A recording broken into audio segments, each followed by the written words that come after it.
My name's Coughlan. I've got a residential building company called Coughlan Construction in Christchurch. We have 14 full-time equivalent staff and we do mainly residential builds in Christchurch.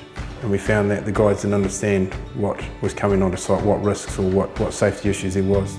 So we've tried to change that round a wee bit and actually look at health and safety. We want to do things better, how can we do it?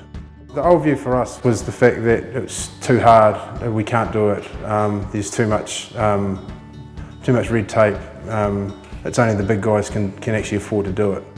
First step we did is we started bringing in a morning tailgate meeting, so everyone was talking about their day, they were talking about what they did the day before, everything like that. That means that our foreman on site is then not trying to transfer that knowledge onto everyone all the time.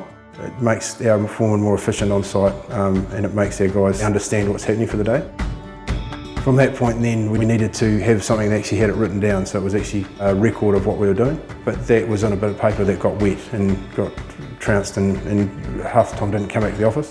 So then from that point on, then we decided we moved on to putting on a whiteboard. So we had a basic whiteboard that just had on there what was being done today, what jobs are going to be done coming forward, how we're going to do them, who's involved. Trying to make it more of a all-encompassing board that clearly reflects what we need to do and make it sort of such a 10-minute thing in the morning for the guys. So that then is the only paperwork they do is actually writing on that whiteboard what they're doing and then send it back to our office. For us, it's about making sure that everyone's talking and is all part of that conversation. We've been working with Pat and the team, Coughlan Construction, for the last 7 years.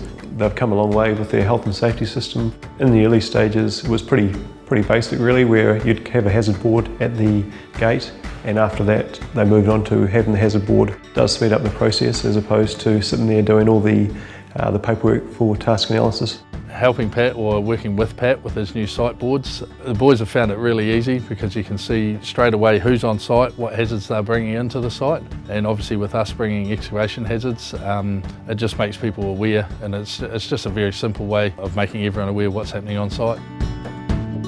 It is an ongoing journey. No one's perfect, we never will be perfect. So it doesn't necessarily mean it works for everyone, but it works for us. Our guys understand it and we can work together to make it better for everyone to work along.